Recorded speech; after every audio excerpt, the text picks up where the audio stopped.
Hi Jordan, obviously we're here today at the Ibrox complex across from the iconic Ibrox Stadium. If you could just introduce yourself and tell us a wee bit about your role with the Rangers Charity Foundation.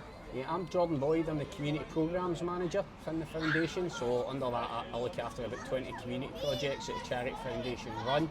Today we're down to see our Extra Time project, which is relatively new. It's been going for about 6 months, funded via the SFA alongside the Scottish Government. It's all about providing opportunities for young people to get involved in after school activity, provide their parents with a wee bit of respite, or give them the opportunity to go and continue work for a wee bit later with no cost of childcare, which is obviously massive now with the cost of living crisis that we're going through.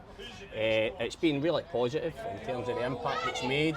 Some of the feedback from parents in terms of the difference it's having has been absolutely amazing. So it's been a really good opportunity for us to get involved with the local schools and the local young people and make an impact for them. How big is it for you to have the legends, the likes of Lee and John here today and being able to speak to the kids and giving the kids something a wee bit additional as well as the programme, but they get the chance to speak to some of their heroes maybe going on?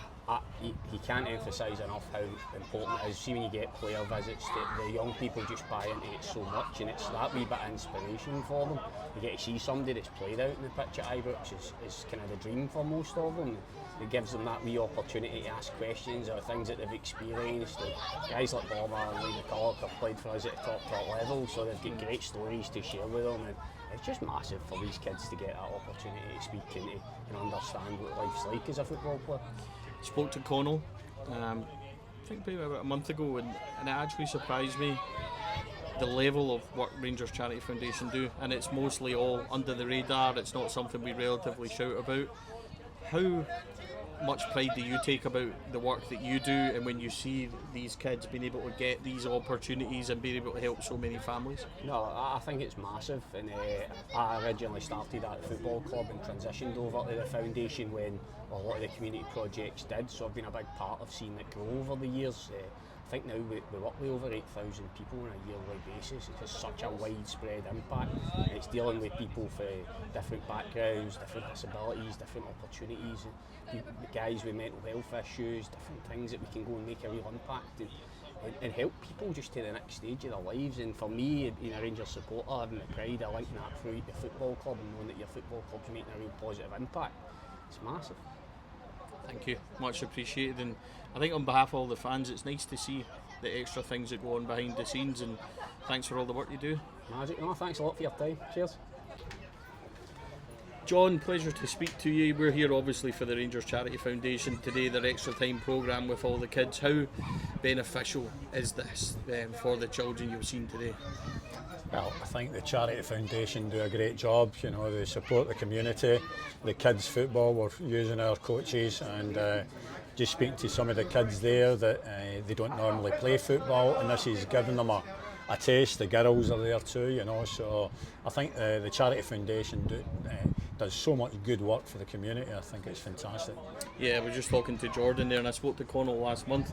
A lot of the work they do is incredible, not only for youngsters, but we see them helping men with mental health. Yeah. They help over 8,000 people a year, which is just staggering numbers, as well as so many supporting so many good charities. How proud are you of the Rangers Charity Foundation that we as a club are able to offer that? Oh, it's amazing. I've got involved with the adults and mental health situation too, and just go through periods of my own life, you know, for the football side, the pressures, and that was all brought about with the introduction. Connell's obviously running it, just the work that they do for the community, and I spoke to maybe 40, 50 adults, half women, half guys, and just getting them to open up was fantastic. Doing a Q&A, giving them some of my own experiences and what I was through, and it allowed them to open up, and without the Charity Foundation we wouldn't have that. Speaking of Rangers, obviously the season's just finished. John, how would you sum up that season ending? Obviously it never ended the way we want, but are you confident under likes of Philip Clement that we are going the right direction and we do have the right man in charge? Well, we've still got one game to go. You know, Cup final was coming too. The cup final, you know, but the manager would be would be hurting, because he came in, he got a great reaction out of the players.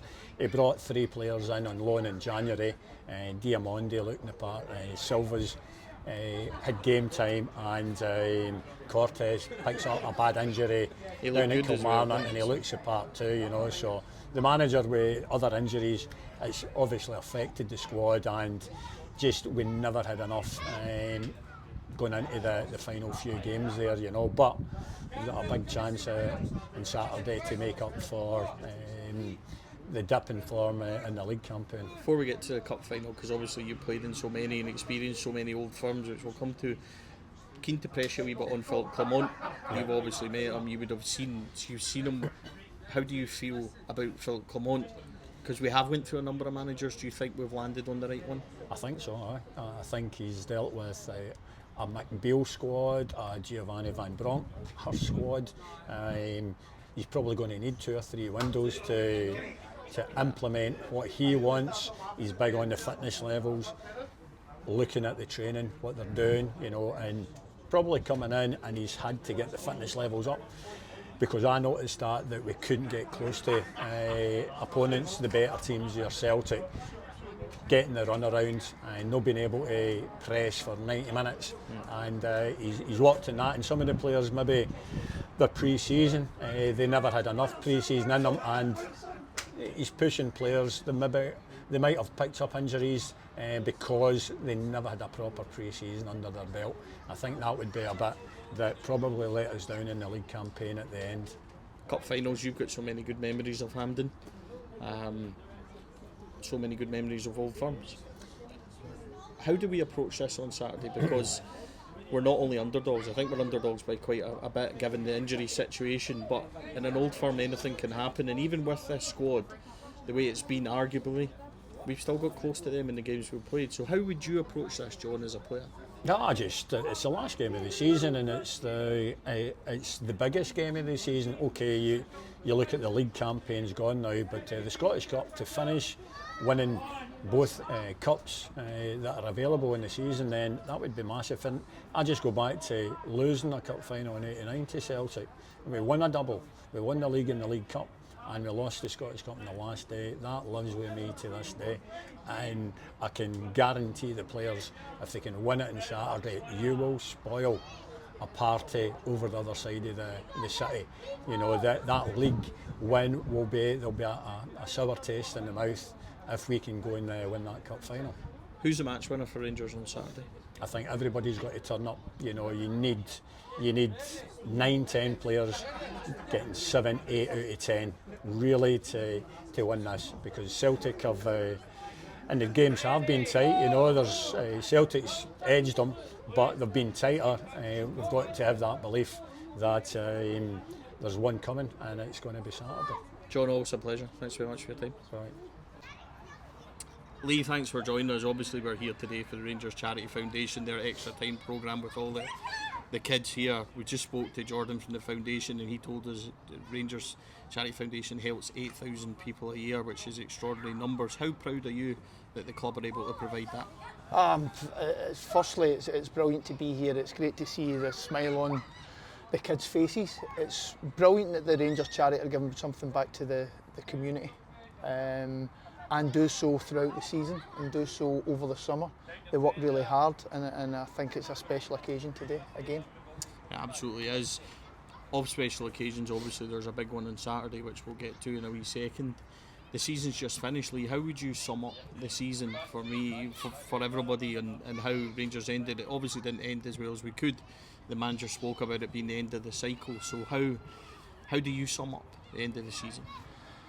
I think there's a little bit of disappointment there domestically, but for me, then you need to look back to right to the very start of the season. The first game of the season, we get beat off Kilmarnock away from home under a previous manager, and then the new manager's come in. He's worked wonders. I think he's gave the players confidence. I think he's brought a connection back for the stands, back onto the pitch. I think the fans have been yet again amazing backing the lads on the pitch.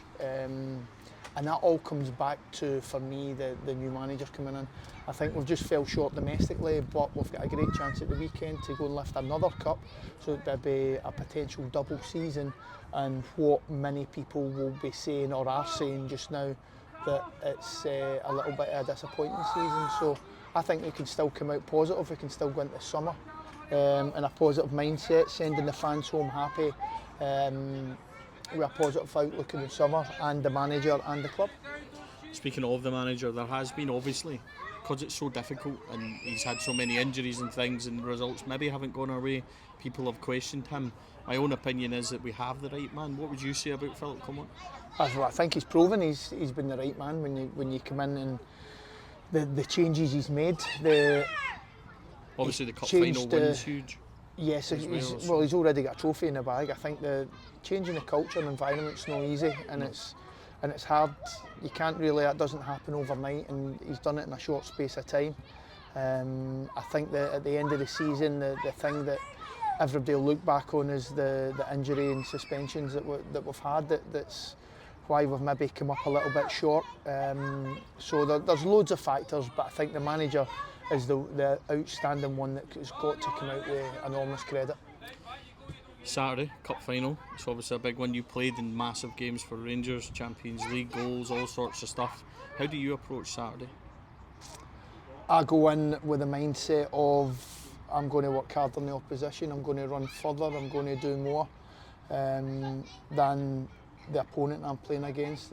I'll see it as a 1v1 duel. I'll obviously go and try and be a team player, but you need to be ready mentally.